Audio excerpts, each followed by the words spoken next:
Oke, adapun untuk barang maupun alat yang digunakan dalam melakukan penyelesaian problema geologi struktur dengan menggunakan strografi, itu kita akan membutuhkan beberapa alat ataupun beberapa bahan. Di antaranya yang pertama ada strografi net, kemudian ada polar net, kemudian ada kasbek, dan juga ada kertas kalkir. Nah, kemudian dalam melakukan pemroyeksiannya juga kita menggunakan bahan berupa papan dada kayu dan juga paku payung. Untuk langkah selanjutnya kita akan melubangi papan dada kayu dengan menggunakan paku payung. Caranya seperti ini. Nah, kita melakukan penentuan titik atau penentuan si paku payung ini, kita memperkirakan bahwa si paku payung ini berada di tengah-tengah papan dada. Kenapa harus di tengah-tengah? Karena untuk mempermudah kita dalam melakukan proses selanjutnya, yaitu untuk melakukan proyeksi strografi dengan menggunakan bahan yaitu strografi net. Nah, langkah selanjutnya, pada kertas strografi net ini kita akan tempelkan pada papan dada kayu yang telah ditancapkan oleh paku payung. Caranya seperti ini. Nah, kemudian kita sesuaikan arah utara dari strografi net, yaitu arah north, berada di atas seperti ini. Nah, kemudian setelah ini kita akan melakukan penempelan juga pada kertas kalkir. Kertas kalkir ini untuk ditempelkan di atas strografi net yang telah kita masukkan pada paku payung sebelumnya. Caranya seperti ini. Nah, kemudian langkah selanjutnya kita akan melakukan pembuatan lingkaran sesuai dengan strografi net ke dalam kertas kalkir yang telah kita sajikan sebelumnya. Nah, untuk melakukan proses pembuatan lingkaran tersebut kita diperlukan menggunakan pulpen warna-warni maupun spidol dan yang lainnya. Oke, ini kertas kalkir yang telah saya lingkari sebelumnya. Nah, adapun untuk cara penyelesaian selanjutnya dalam melakukan penyelesaian problema geologi struktur dengan menggunakan proyeksi strografis akan dijelaskan lebih rinci di sebelah sini. Oke, izin teman-teman, perkenalkan nama saya Fatul Farid dari angkatan 2020. Di sini saya akan menjelaskan mengenai proses-proses penyelesaian problema struktur menggunakan strografis.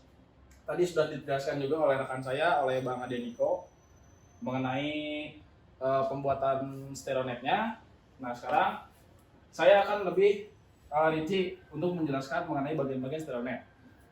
Nah, untuk yang pertama, di stereonet ini di bagian yang keluar, nah, kita lihat kan di sini ada sudut-sudut bernilai 360 derajat. Nah, ini tuh dia berfungsi sebagai plotting nilai azimut, gitu, azimut. Nah, di sini juga ada jaring-jaring dengan dia yang bentuknya kotak-kotak besar seperti ini. Jadi seperti dari 10 ke 20, 20 ke 30. Nah, untuk setiap kotak besar nilainya dia bernilai 10. Dan untuk setiap kotak-kotak kecil dia bernilai 2. Nah, contohnya seperti apa? Nah, di sini kan di note ini kita anggap dia sebagai nilainya sebagai 0 derajat ya. 0 derajat. Semakin ke arah samping nilainya semakin bertambah. Nah, contohnya misalnya note di sini 10 derajat, setiap naik kotak di sini 12 derajat, 14 derajat, 16 derajat, 18 derajat dan 20 derajat. Untuk nilai-nilai setiap 1 derajatnya berada pada setiap sela-sela kotak yang terkecil. Nah, itu untuk bagian-bagian dari stereonet. Bagaimana cara kita penyelesaian problema strukturnya? Nah, di sini sebelumnya saya sudah mempunyai kedudukan struktur bidang maupun struktur garis yang sudah kita lakukan pengambilan data di lapangan. Gitu. Nah, untuk struktur bidang, salah satu contohnya adalah north 257 derajat east / 40 derajat. Bagaimana cara kita menggambarkannya? Nah, untuk struktur bidang, yang pertama kita adalah plotting si nilai strike-nya atau nilai azimutnya. sebesar north 257 derajat east. Karena dia berarah dari north ke east, nah untuk nolnya berarti dia dari arah north dan akan bertambah nilainya setiap ke arah east. Gitu. 10, 0, 10, 20, 30, 40, 50 dan seterusnya. North 257 derajat east ini dia bernilai di mana? Nah, kalau misalnya kita lihat kan di sudut ini yang bernilai 250 di sini. Nah, untuk skala kecilnya 7 derajat tadi kita tinggal plotting di kotak-kotak yang kecilnya. 252, 254, 256. Nah, di sini 257. Nah, setelah itu yang sudah kita tandai ini kita bawa ke arah utara stereonet. Kita sejajarkan dengan arah utara stereonet. Pas di 0. Setelah kita memplot si strike-nya, kita plot si nilai dip. Untuk nilai dip ini kita plottingnya khusus pada sumbu east dan juga west. Nah, setiap sumbu east west ini dari arah luar, nah dari arah sini dia bernilai 0, semakin ke dalam dia semakin besar nilainya. Setiap satu kotak besar bernilai 10, di sini 10, 20, 30 dan seterusnya. Karena di sini nilai dip-nya dia bernilai 40 derajat. Nah, berarti kita hitung dari east ini 10, 20, 30, 40 bernilai di sini. Untuk langkah selanjutnya adalah kita penggambaran si garis bidangnya atau garis lengkungnya. Nah, di sini kan saya sudah titiki berada tepat di garis ini, Langkah selanjutnya kita tinggal tebalin atau kita ikuti alur dari garis yang dilewati oleh titik ini.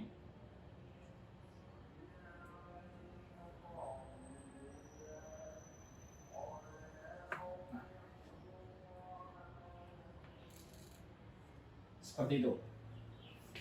Untuk melihat kedudukannya, kita bisa kembalikan utara kalkir sejajarkan kembali dengan utara stereonet.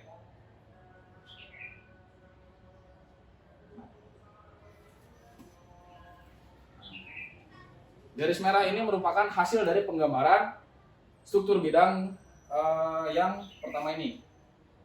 North 257 derajat east slash 40 derajat. Kita coba sekali lagi untuk kedudukannya kedua. Untuk kedudukannya kedua, struktur bidang kedua, kita punya short 312 derajat west slash 73 derajat. Karena dia kedudukannya dari short ke west, berarti untuk nilai nolnya dia berada di sumbu south. Dan semakin ke arah west, nilainya bakal bertambah. Contohnya misalnya short ke arah kiri ini 10, 20, 30, 40, 50, 60, 70, 80 dan seterusnya. Di sini saya punya nilai strike-nya sebesar short 312 derajat short 312 derajat west. Kita hitung dari sini 10, 20, 30, 40, 50, 60, 70, 80, 90, 100, 110, 120, 130, 140, 150, 160, 170, 180, 270, 280, 290, 300, 310 dan tepat di kotak yang sebelah sini nih dia bernilai 312. Langkah selanjutnya setelah kita tandai si strike-nya kita bawa dia ke arah south. Karena kedudukannya dia nilai nolnya berada di sumbu south. Nah, untuk penguploatannya kalau misalnya kedudukan tadi kan kita nguploadnya dari east karena dia kedudukannya adalah north east. Sekarang karena kedudukannya southwest, kita plotnya dari sumbu west. Prinsipnya sama. Dari arah luar ini akan bernilai 0 dan semakin ke dalam akan bernilai 90. Nilainya 73. Kita hitung dari sini 10, 20, 30, 40, 50, 60, 70, 72, 73.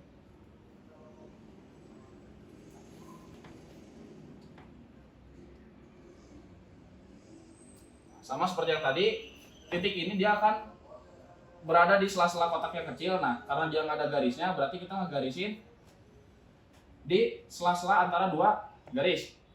Kita bentuk lengkung juga, mulai dari arah north, lalu sambungan ke arah south. Seperti itu. Lalu kita kembalikan si arah utara kalkir ke arah utara stereonet. Untuk garis yang merah ini adalah hasil penggambaran dari kedudukan yang pertama, dan yang biru ini adalah hasil penggambaran dari kedudukan yang kedua. Itu untuk cara pengoplotan dari struktur bidang. Nah, kalau misalnya untuk struktur garis seperti apa?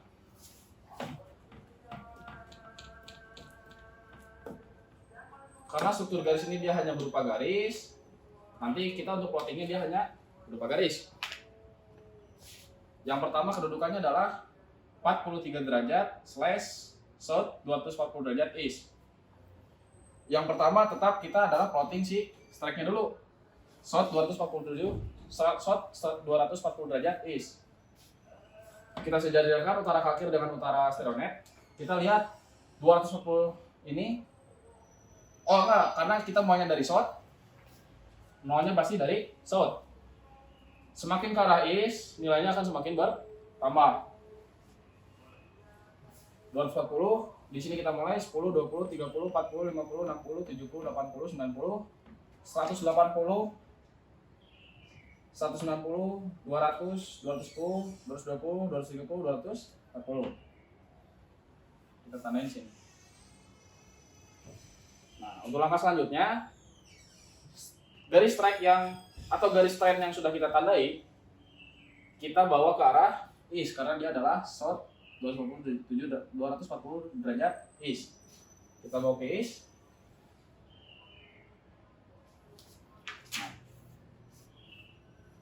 Lalu kita plot besaran si plunge-nya. Kalau misalnya di struktur garis yang itu dia dinamakan sebagai trend, yang ini dinamakan sebagai plunge. Nah, untuk besaran nilai plunge-nya sebesar 43 derajat, sama seperti tadi kita ngeplot dari luar, nilainya sebesar 10, 20, 30, 40, 42, 43. Nah, kalau misalnya tadi yang struktur bidang, kita gambarkan sebagai bidang. Kalau misalnya struktur garis, kita hanya tinggal hubungkan garis dari titik tengah, dari stereonet, dari kalkir, menuju ke titik yang sudah kita plot. Searah dengan sumbu si garis east ke west. Nah, ini adalah penggambaran kedudukan struktur garis yang pertama. Kita coba lagi untuk penggambaran struktur garis yang kedua. Nah, untuk yang kedua ini dia nilainya adalah 45 derajat slash north 257 derajat east.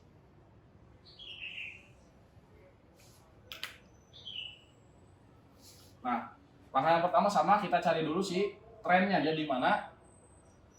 Karena dia di sumbu north, berarti kita 0 derajatnya adalah di sumbu north.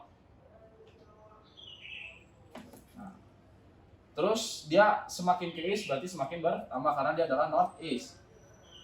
Nilainya 257, 10, 20, 30, 40, 180, 250, 252, 253, 252, 254, 256, 257.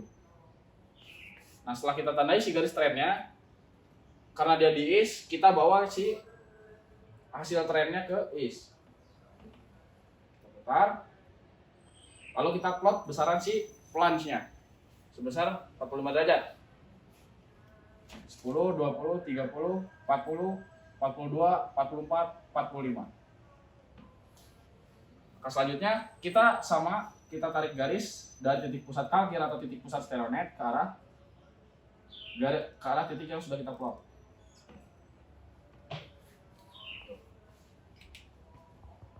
Ini adalah kedudukan struktur garis yang kedua. Kita kembalikan utara kalkir dengan utara stereonet.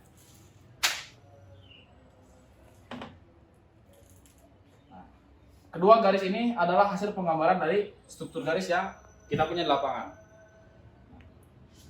Ini adalah dasar untuk kalian nanti melakukan penyelesaian problema, di mana kalian yang pertama harus bisa ngeplot dulu seperti tadi caranya ya, baik itu struktur bidang maupun struktur garis.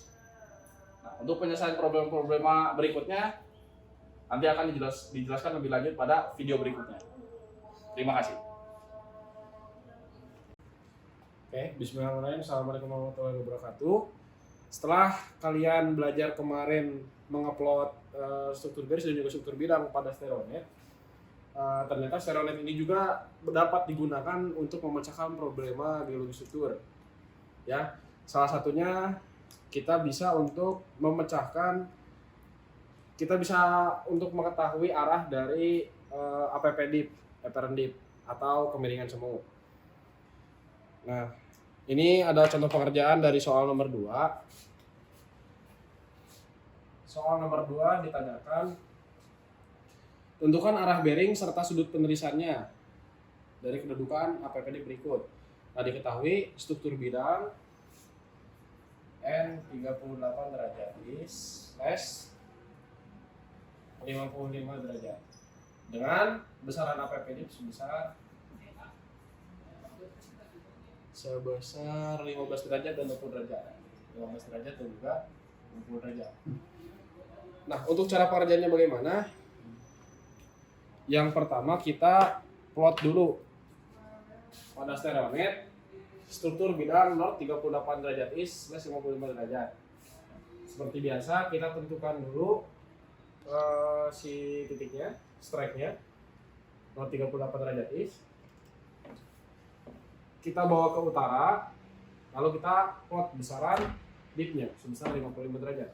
10, 20, 30, 40, 50, 55. Kita buat garis.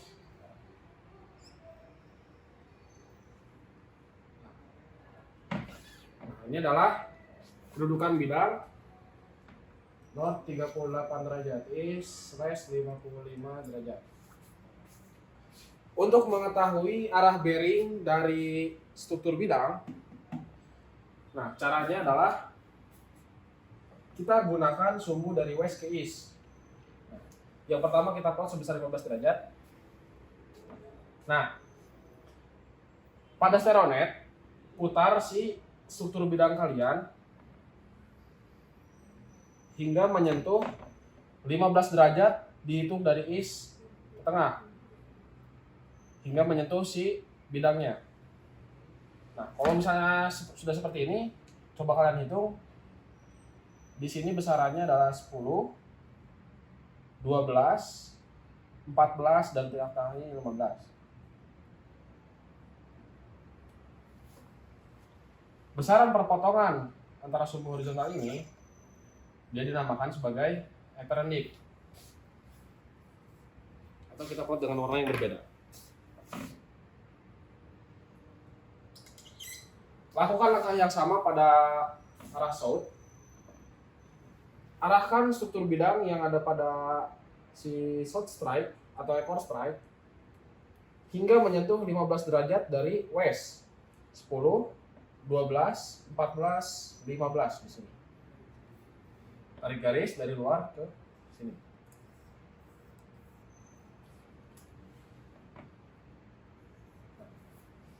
Selanjutnya untuk mengetahui arah bearing dari setiap apparent dip, yang biru ini adalah APP dip 15 derajat. Kita tandai. Bawa sumbu utara Stereonet balik ke sumbu utara kalkir. Nah, setelah itu dapat kalian lihat bahwa setiap garis apparent dip ini dia menunjukkan arah bearing tertentu. Nah, untuk yang bearing 15 derajat kita tulis menggunakan sistem azimut. Dia menunjukkan arah bearing sebesar atau azimutnya sebesar 49 derajat is diukur dari north ke east karena azimut. North 49 derajat is untuk yang pertama. Nah, untuk kedudukan apparent dip yang kedua, kita lihat dia menuju ke arah 209. Berarti kita tulis north 209 derajat is. Oke. Langkah yang sama kita terapkan pada kedudukan apparent dip yang kedua. Nah, besaran apparent dip yang kedua sebesar 20 derajat. Nah, yang pertama pada kepala strike kita arahkan si bidang strike ini hingga memotong sudut 15 derajat. 20 derajat, sorry. Nah, kalau misalnya kita lihat kan di sini dia sudah memotong di 20 derajat di sini. Kita tarik garis, terus derajat. Lakukan langkah yang sama pada ekor strike-nya. Geser hingga dia memotong di sumbu 20 derajat. Lalu putar stereonet kembali ke arah utara.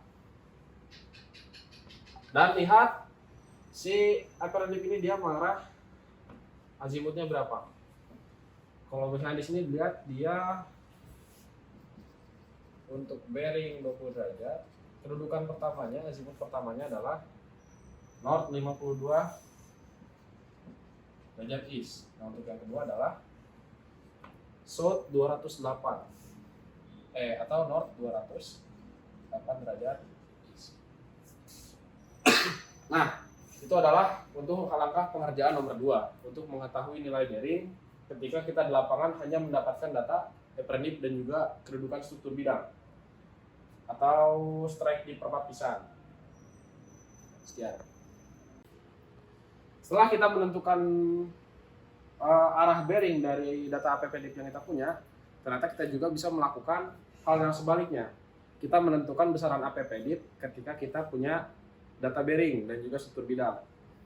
Nah, hal ini biasanya dilakukan untuk menentukan kemiringan atau apparent dip ketika kalian menentukan dalam kegiatan pengeboran misalnya di lapangan. Nah, di sini ada salah satu contoh soal nomor 3, tentukan apparent dip dengan porasi stereografis dengan kedudukan struktur bidang 303 derajat east / 30 derajat dengan arah bearingnya. Yang bearing pertama adalah north 323 derajat east dan bearing yang kedua adalah north 70 derajat east. Karena bearing ini dia merupakan struktur garis, makanya dia tidak mempunyai komponen dip. Ini hanya azimut saja. Nah, langkah yang pertama adalah kita melakukan pengeplotan pada struktur bidang sebesar 303 derajat east. Kita samakan arah utara kalkir dan juga arah stereonet. Kita plot di tanda di strike-nya adalah north 303. Sini. Nah, setelah itu kita bawa si kepala strike-nya ke utara. Karena kita menggunakan prinsip kaedah tangan kiri, maka dip-nya ditarik dari arah sini, bukan dari arah west. Nah, dip-nya sebesar 30 derajat, kita hitung 10, 20, 30 di sini. Lalu ikuti garis. Nah, setelah itu kita kembalikan lagi utara kalkir dan utara stereonet. Langkah yang kedua adalah kita plot besaran bearing sesuai dengan azimutnya. Untuk bearing yang pertama adalah north 323 derajat east. Kita plot north 323 derajat east berada di sini. 320, 322, 323. Kita bawa si titik bearing ini, bisa kalian bawa ke west atau bisa kalian bawa ke east. Nah, di sini saya bawa ke east. Kita plot, kita tarik garis besaran dari titik hasil bearing hingga menyentuh si struktur bidang. Nah, kita tarik garis. Lalu kita kembalikan. Untuk mengetahui besaran apparent dip-nya, tinggal kita bawa kembali ke sumbu west dan east dan lihat besaran apparent dip yang dibentuk dari luar hingga ke tengah sini. Kalau bisa dihitung kan ini besarannya 2, 4, 6, 8, 10 dan berada di tengah-tengah antara 10 dan juga 12. Berarti ini adalah nilainya 11. Otomatis besaran bearing north 323 derajat east adalah sebesar 11 derajat. kita cari untuk kedudukan apparent yang kedua. Nah, untuk apparent untuk bearing yang kedua, bearingnya adalah sebesar 70 derajat is. Kita plot azimutnya sebesar 70 derajat di sini.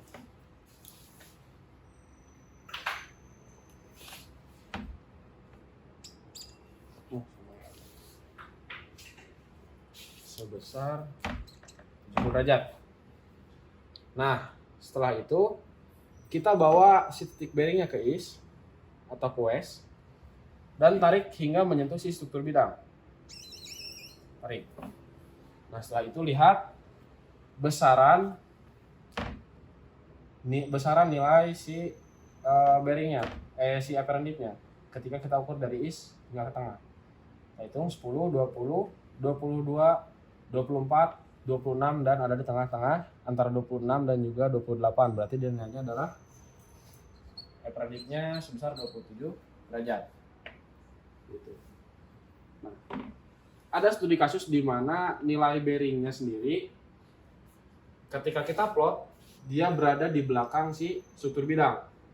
Ketika kita mendapatkan kasus tersebut, maka artinya bearing tersebut tidak dapat dikatakan sebagai bearing atau bearing tersebut tidak memiliki apparent dip. Karena syarat yang dinamakan bearing sendiri dia harus berada pada kawasan di depan si struktur bidang.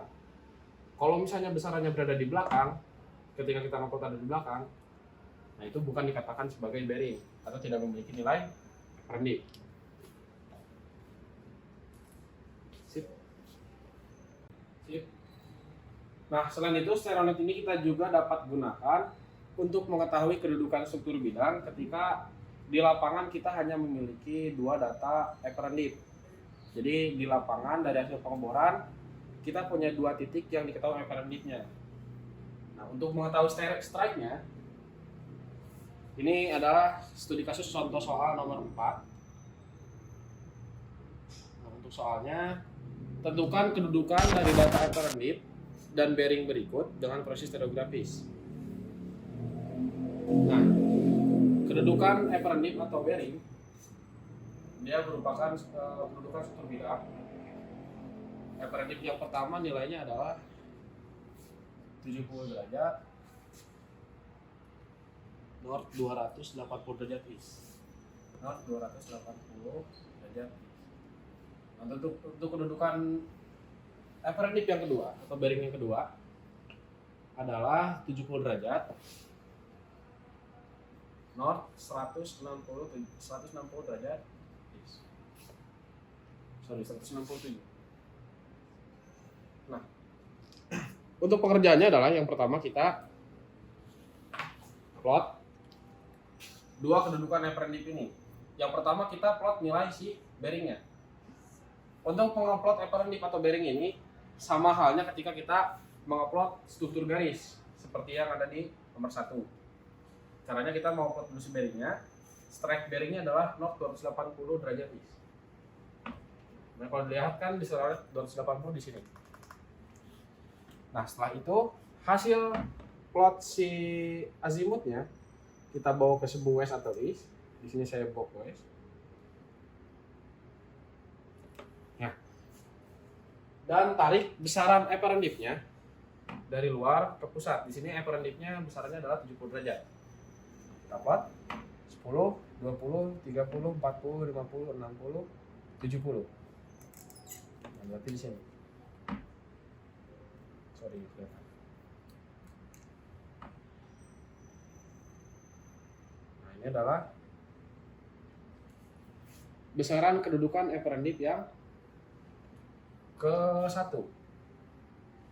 Nah, langkah selanjutnya adalah untuk yang garis luar ini kita buat secara menjadi garis potong putus-putus.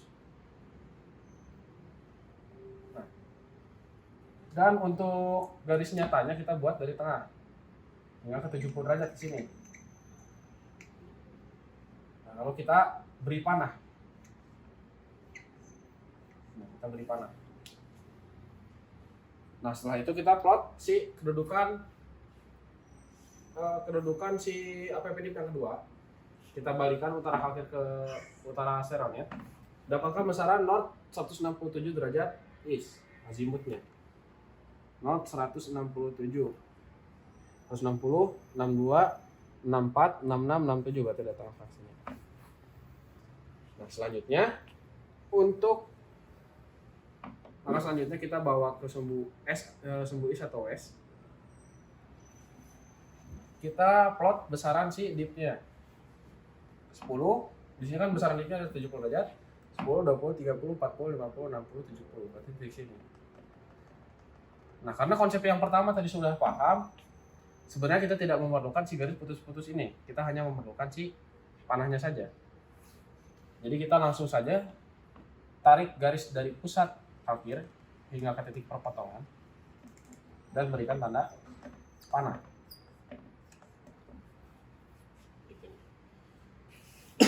Nah, setelah itu adalah kita mencari kedudukan struktur bidang atau strike yang dibentuk dari dua apparent dip ini.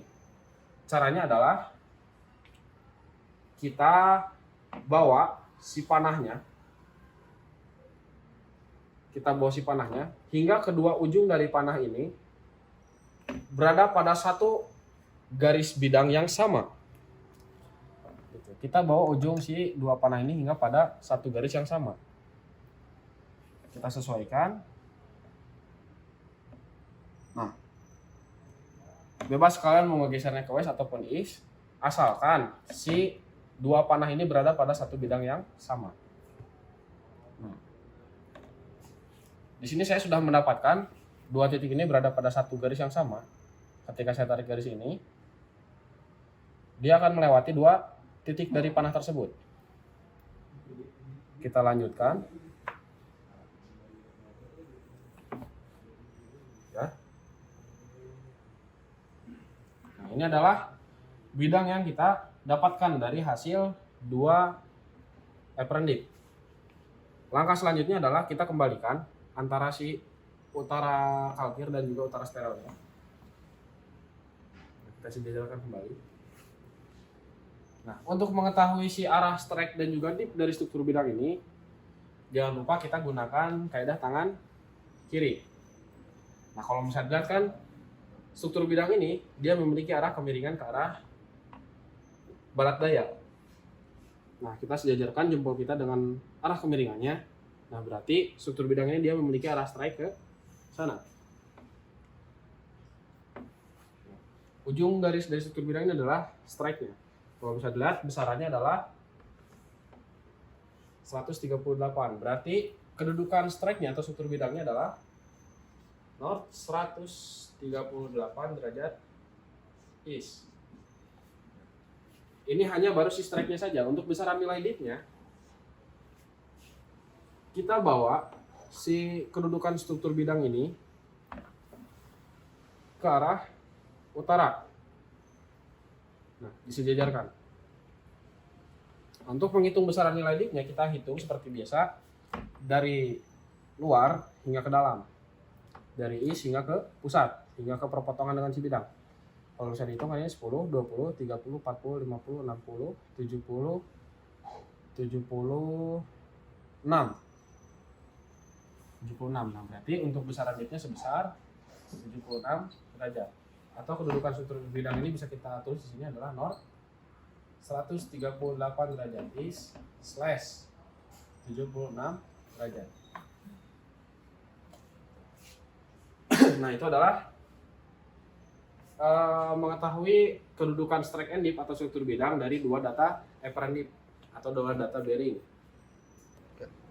Selain itu, si stereonet ini dia bisa digunakan untuk mengetahui kedudukan struktur garis ketika di lapangan kita mendapatkan dua data strike dip atau dua data struktur bidang.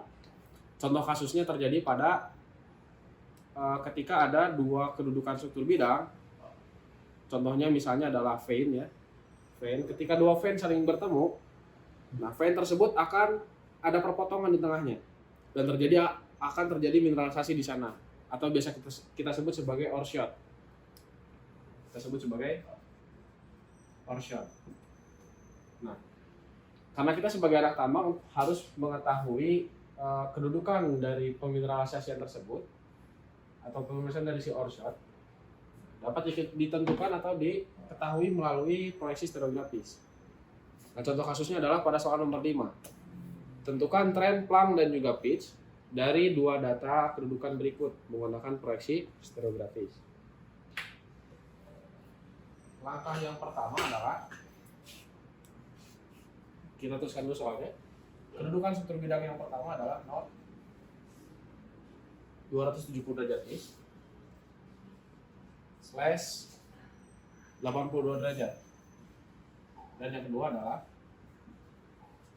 North 168 derajat is / 75 derajat.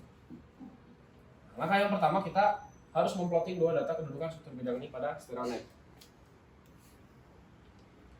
Yang pertama kita plot North 270 derajat is. Kita sejajarkan utara kaki dan juga utara stereonet. Di sini 270. Kita bawa ke utara. Jangan lupa prinsip strike and dip, bahwa nanti untuk menghitung besaran dipnya kita pakaian arah sini dari arah timur. Besaran dipnya sebesar 82 derajat. 10, 20, 30, 40, 50, 60, 70, 82. Kita tarik.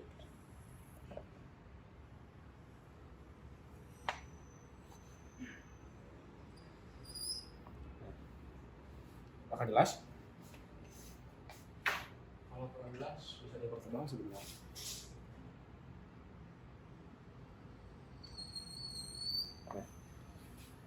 Ini adalah untuk kedudukan yang pertama. Kita tulis di sini North 270 derajat is / 82 derajat. Kita kembalikan lagi utara kaki dan juga utara stereonet. Lalu kita plot bidang yang kedua. Struktur bidang yang kedua. North 168 derajat is. Nah, kita plot dulu si azimuth strike-nya. 168 berarti dia di sini. Lalu kita bawa ke utara. Dan ingat untuk memplot dipnya, kita selalu menggunakan keadaan tangan kiri. Berarti kita hitung dari sini. Sebesar 75 derajat, 10, 20, 30, 40, 50, 60, 70, 75 dari tengah-tengah sini.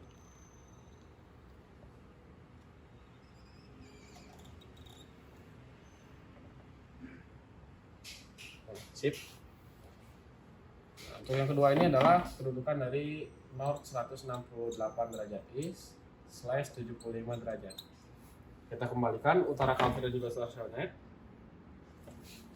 Nah, kalau misalnya dilihat dari kedua kedudukan struktur bidang ini terjadi perpotongan, di mana titik perpotongannya adalah si ore shoot-nya atau pemineralannya.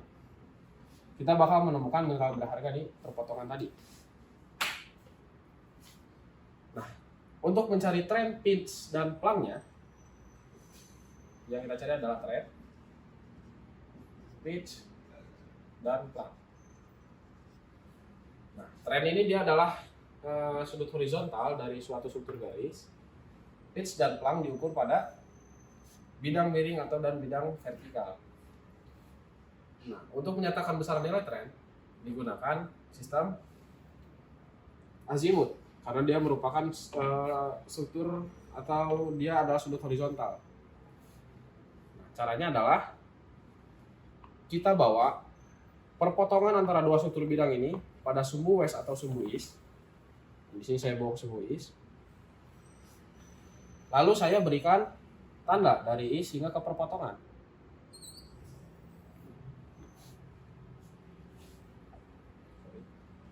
Nah, hingga ke perpotongan. Nah, dari sini garis ini dia adalah struktur garis dari hasil dua perpotongan bidang tadi. Untuk mengetahui trennya, kita balikan utara kalkir dan utara stereonet. Kita lihat besaran si struktur garisnya. Dia menunjukkan ke arah north 301 derajat east. Kita tulis di sini north 301 derajat east. Yang kedua, kita cari dulu plunge. Nah, untuk besaran nilai plunge, kita kembalikan si garis ini ke sumbu west dan juga east. Nah, untuk mengetahui besaran nilai planchet, tinggal kita ukur dari is hingga ke perpotongan. Besarannya berapa? Nah, kita lihat besarannya adalah 10, 20, 30, 40, 50, 60, 72. Dia memotong di 72 derajat. Terus di sini 70 derajat. Dan yang terakhir adalah pitch. Nah, yang namanya dia struktur garis, hasil dari perpotongan dan struktur bidang, pasti pitch-nya dapat diukur dari dua strike dari struktur bidang tersebut. Bisa diukur dari struktur bidang yang pertama dan juga struktur bidang yang kedua. Nah, untuk mengukur besarannya,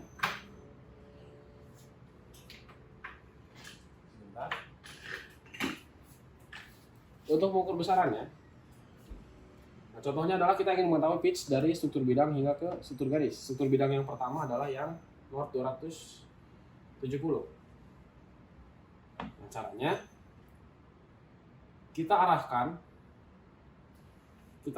si struktur bidangnya ke arah utara dan kita ukur besaran si sudut yang dibentuk dari si arah utara hingga ke perpotongan. Nah, cara mengukurnya kita ukur pada si bidang yang struktur bidang ini. Kalau bisa kita hitung kan ini besarannya adalah 10, 20, 30, 40, 50, 60, 70, 72, 74, dan di sini tengah-tengah 74 dan 76 di 75. Berarti pitch yang dari kedudukan yang pertama atau pitch 1 besarannya adalah sebesar 75 derajat. Gitu. Lalu untuk yang pitch yang kedua, lakukan pada struktur bidang yang kedua. Lakukan langkah yang sama. Kita bawa ke utara. Nah, lalu tentukan besarannya, dihitung dari arah utara 10, 20, 30, 40, 50, 60, 70, 82. Besarannya adalah 82 derajat. 10, 20, 30, 40. Betul. Nah, ini pitch yang kedua adalah dapatkan dari struktur bidang yang kedua hingga ke perpotongan dengan si struktur garis. Nah, telah didapatkanlah beberapa kedudukan struktur garis dari dua bidang yang saling berpotongan tadi. Atau ini adalah dia struktur garis dari ORSHOT ya. ORSHOT. Nah, dapatkan trend, pitch, dan juga plank. Nah, ini adalah data yang nanti kita jadikan sebagai bahan awal untuk perencanaan tambang. Dimana ketika kalian salah mengukur atau salah dalam mengolah data, maka akan sangat berakibat dengan nanti dari hasil penambangan yang akan kalian lakukan. Jadi usahakan dalam mengambil data dan juga mengolahnya lakukan secara benar. Gitu. Sekian mungkin dari saya untuk tutorial kali ini. Semoga sehat-sehat selalu. Ya, sekian. Wassalamualaikum warahmatullahi wabarakatuh.